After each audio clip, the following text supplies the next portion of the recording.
Okay, let's segue into the third section, which is compassion itself. So the second section on emotional hygiene was more the indirect way. It's a way to reduce our negative emotions and thoughts without suppressing them, which helps us open our hearts to become more compassionate. And so now let's talk about compassion and how we can cultivate it more directly. Okay, so first let's define, what do we mean by compassion? Well, compassion is the wish or the aspiration to help reduce suffering, and also the action when we're able to actually do something about reducing suffering. Okay, now how can we approach it directly and cultivate and train in being more compassionate? Well, there's a teeter-totter here with a fulcrum, and it's ego. The more the ego goes down, automatically concern for the welfare of others goes up. Okay, so the more we can be practicing less ego and more humility, automatically that will increase our concern for the welfare of others, our compassion. Okay. In addition to doing that, so how do you do that? Well, try to recognize when you're all about this me stuff, in a conversation, when you're constantly butting in because you want to get your word in, or, when you're constantly, talking about your qualities and not listening to other people, when you feel that you're better than others, all that stuff. Notice it and then just try to let go of it, reduce it. Okay, that's one.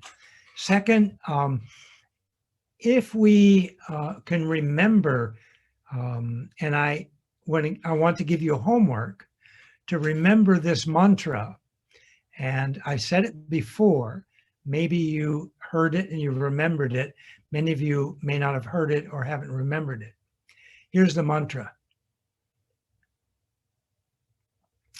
We all want to be happy, and none of us want to hurt. We all want to be happy, and none of us want to hurt. So from this perspective, it's what binds us as people, even animals, as one human family, that we all want to be happy and not hurt. We could also say, and this is something I recommend you do, is put it into this format. Just like me, she or he just wants to be happy and not hurt. So just like me, she or he just wants to be happy, doesn't want to hurt. So every time you meet somebody, virtually or in person after COVID, you say to yourself, just like me, she or he just wants to be happy and not hurt. And when you do that, automatically your relationship with that other person will improve. And that leads to more compassion, understanding. Good. Now I want to give a third approach, and this is not going to work for everybody. It kind of assumes, so it's for the people who are open to the possibility of multiple lives. Doesn't mean you believe it. You could believe it, but at least be open to that possibility. If you're not, then this won't be so important to you. But if you are, it will. Okay? Open even to the possibility of multiple lives. So if we do in fact have multiple lives, what's going to happen here? Every time we're born, we're going to have a mother, okay, particularly in the human realm or animal realms. So where is that mother? Well, she's also from our previous births, she's passed on, she's in a new incarnation. We're not going to recognize her. If in fact there was no beginning to our births, then we got a lot of mothers. And where are they? They're all around. Everyone around you and everyone even not around you, they've all been our mothers. And we can remember the kindness that they showed to us, similar to the mother of this life, assuming we had a reasonably kind mother. If we didn't, She still did some things which were very kind. She allowed us to stay in her womb for 8 or usually 9 months. She fed us. She cleaned us. She clothed us. To the best of her ability, she loved us. She helped educate us, on and on. So these are qualities that a mother gives to her offspring, her child.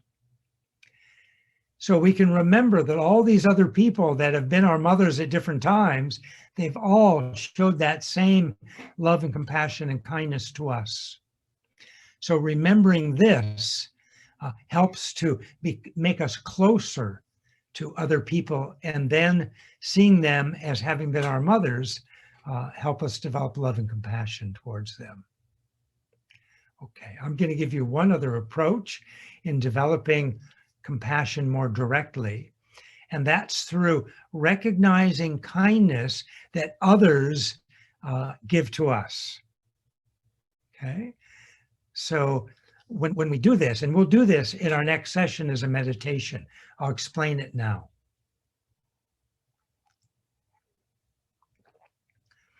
You conceptually divide all others, people, and you can even include people that have passed if you want, into 3 groups. Those we feel close to, those we don't know, strangers, and those that we feel uncomfortable around, so-called enemies, okay? And first we try to recognize the kindness that people from each of these groups, these 3 groups, shows to us. So the first group, pretty easy. Those are the people we are close to, we love, our family members, maybe not all of them, but our family members, our good friends, okay? That's pretty simple because we can see them being kind to us, because that kind of forms much of our relationship with people that are close. Then secondly, we do this with the second group, the strangers. Well, we don't know them, so we can't pick particular people. So we work with the whole group, which in terms of humans is 7.5 billion people, right? Almost everybody on the earth that is a stranger we don't know. And we can think about how everything that we have to keep us alive and to keep us thriving comes at the hands of others, okay? It comes at the hands of others to, help make this tea that I'm now drinking, this green tea, okay? And think about all the people that were in the fields, getting the fields ready, then planting the seed, and then, watering, and then harvesting, and then processing the leaves to get them dried, etc. And then to package them, and then to transport them, and then to come, into the store or the person that gave it to me directly. And each of those steps involves lots of people with lots of families. The transportation stuff, boats and trains and trucks and airplanes, involve factories with thousands and thousands of people and families. So pretty soon, one cup of tea coming from me to drink involves thousands, if not millions of people. And so in this way, they're being kind to me to allow me to drink tea. Now I can do the same thing for all the food I eat, all the clothing that I wear, all the structures where I live, my house, my workplace, pre and post COVID, other than the home, my transportation, the metro, the car, the airplane, the train, etc. All of these were produced in huge factories, etc. And so remembering all those things, we then begin to see the kindness of those others who are strangers. You may say, well, they didn't do it for me because they don't know me. That's true. Unintentionally, though, they did it for me, because without their work, I wouldn't have been able to even survive, not to get the food or clothing or shelter, let alone thrive. Okay. And then the third group, you say, no, I kind of okay for the strangers, but for the third group, can't do it. Well, let's give it a little bit of thought. if we want to reduce our anger, let's say we understand that it's not healthy, and we want to, without suppressing, we want to transform our anger into patience, tolerance, compassion. You can't do that by reading about it. You can't do that by hearing somebody talk about it. You have to be so-called in the field, okay? Someone's got to be pushing your buttons. So you're on the road to getting angry. You recognize the pre-anger stuff, and then you work with some of the methods we talked about to try to transform it so that it doesn't become full-blown anger. So who is it that allows you to do that? It's the so-called enemy. It's the so-called person that you don't like being around. You don't feel comfortable being around. So in this way, that person, the so-called enemy, or the one we are uncomfortable around, becomes our teacher of transforming anger into patience, tolerance, or compassion. Now, you don't want to necessarily tell the person, oh, you're my teacher, because that may just add fuel to the fire. So, it may just be something between you and yourself. But in fact, looked at this way, they can be your teacher for reducing your anger in a healthy way. Very good. Very good. Okay, Matthew, do we have any questions at this time before we go into our fourth and last session? And maybe we'll, after the questions, take a short break. Yeah, I don't have any questions right at the moment. If we wait a little moment, we might see some roll in. Good. Let me check something really quick.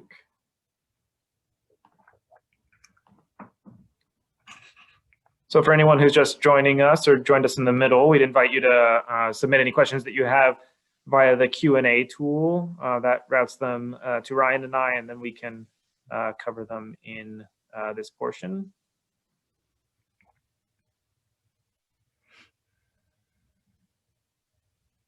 So I have a question here. It says, regarding compassion for others, how do you protect yourself from empathy overwhelming oneself? That's a wonderful question. I often teach and talk about moving beyond empathy. So sometimes you hear the term, and I heard it actually in another meeting this morning, compassion fatigue. I think that's an incorrect term. I don't think you get worn out or fatigued or burnt out through practicing compassion, but you can through practicing empathy. So let's tease that apart. Empathy is, we often say, standing in the other person's shoes. To borrow a term from the addiction literature, being enmeshed, which means too close. And when we're too close to the other person, it's easier for us unintentionally to take on, adopt, own the other person's pain. And if we do that and do it again and again, that leads often to fatigue and even to burnout, depression, even self-harm. So we want to move beyond empathy to practice compassion. How do we do that? We emotionally take a half step back. Our heart's still open, but we're not so close to the other person that we're likely to adopt or own their pain. This is an important thing.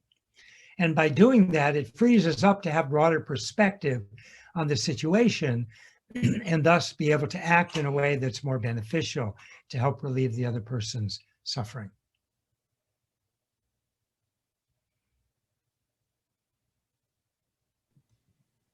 Question here regarding bereavement work and those feelings of sadness and also anger. Do you have any guidance for helping those who are going through bereavement processes? Yes, I've been through a lot of bereavement in my life, losing a lot of close people, particularly when I was much younger. I think you have to, one, be gentle with yourself.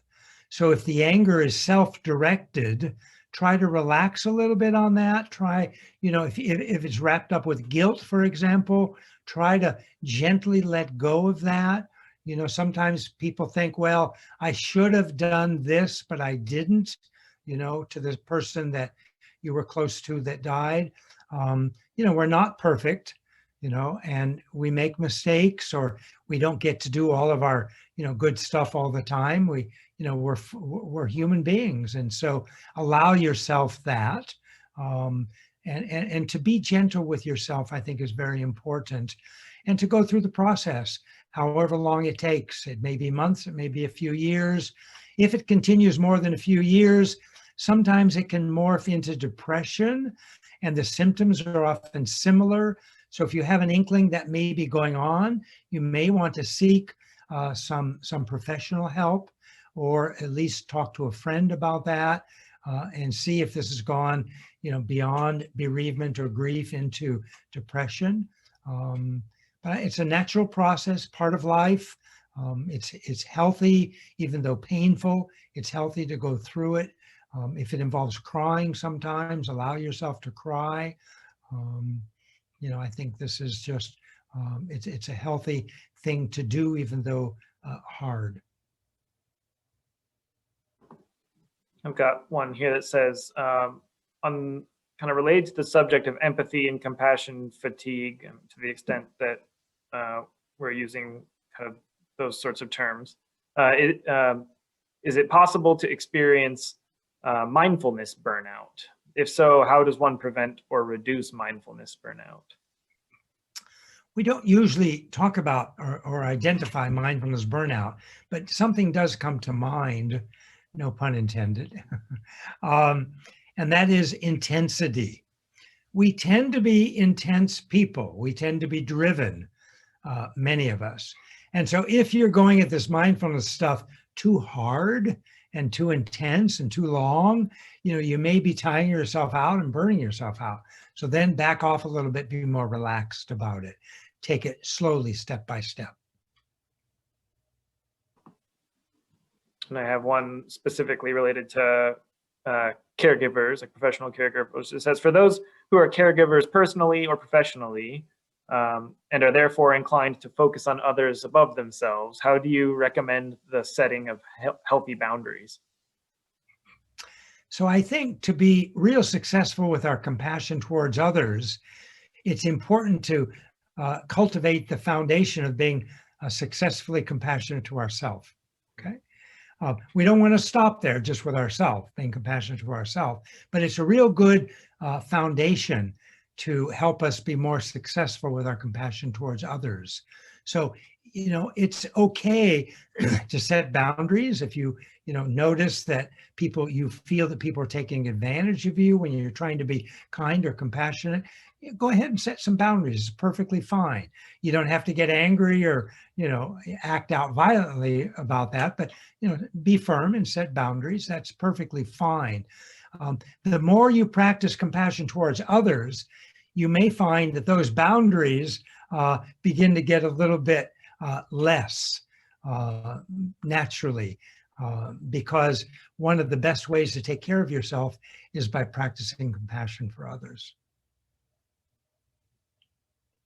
Maybe following on that a little bit, we have a question relating to kind of addiction and the anger associated with loved ones who are refusing to seek help with addiction. Do you have any advice kind of along those lines?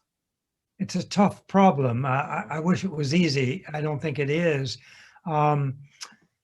Yeah, if it's a loved one, a relative is suffering from an addiction problem, if you hit them over the head with it, usually it backfires. So you probably don't want to do that, about getting help. On the other hand, if you're kind of close to that person, you may want to explore a little bit where they think, this addiction is coming from. You have to have some trust to engage in that kind of conversation, but that can be helpful.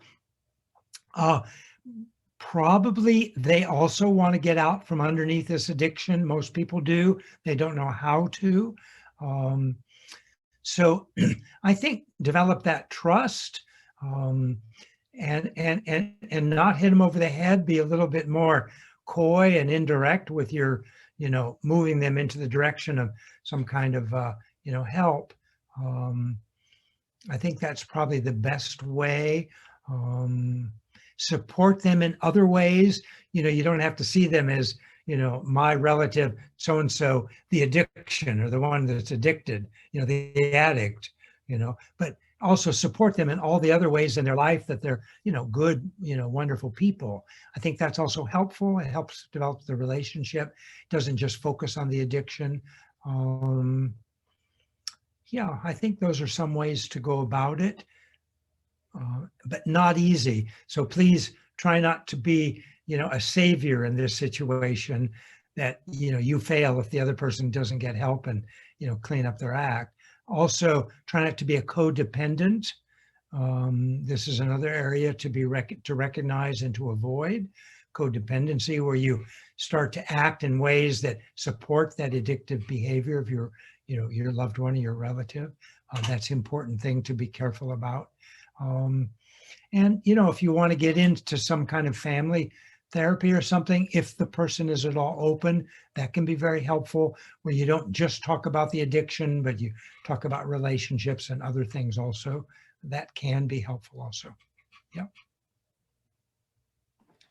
And I have a question kind of about the relationship of empathy and compassion. So you sort of outlined this, these sort of risks associated with kind of like extended or intense empathy, and maybe substituted or advised trying to substitute compassion for that role. Do you see empathy having a role if it is risky in this way? And kind of like, how would you relate the two in sort of like a constructive sense? Yeah, empathy is great stuff, because it opens our heart. We're wanting to help, and that's wonderful. If it doesn't, morph into owning other person's pain, and we find that we're getting this, empathy fatigue and burnout, if it doesn't do that, then, it's fine to practice empathy, but be careful, because a lot of people end up through that route of empathy into burnout. So be a little careful. If you can, practice some of the things, because empathy and compassion are not that different, actually. If you can kind of a little bit go into the compassion side, protecting yourself a bit, but still being, in that helping mode, I think it's more effective. But, empathy by itself without falling into the pitfalls is good stuff, of course.